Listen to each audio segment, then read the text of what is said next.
Audi TT Coupe, sharper looks and more kit. When it comes to facelifts, it's fair to say the 2018 Audi TT hasn't exactly been subjected to the kind of major surgery you'd find lining the walls of a Hollywood dentist's waiting room. But then again, all three versions of this car have aged very well indeed. First generation models arguably look just as fresh 20 years on. There's also very little need for Ingolstadt to be constantly fettling its small coupe. With the VW Scirocco phased out, the TT has few natural rivals, at least not with a practicality-enhancing rear bench, although two-seat rivals are more plentiful.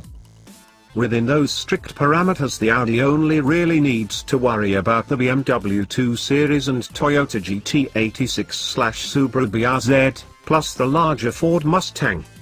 A bit of a nip and tuck here and there, a new grille and bumper design, two new paint colors and a different wheel designs to keep 2014's car looking fresh.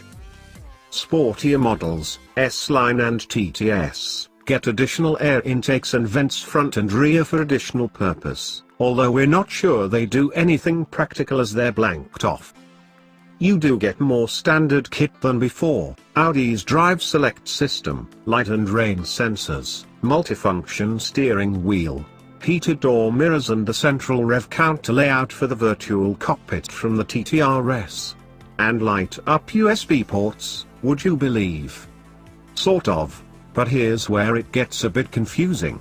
Like the VW Golf R, the 2.0-litre TTS now features a gasoline particulate filter to reduce its carbon footprint, which subtlety changes the noise it makes and more importantly means a reduced power output of 302 bhp.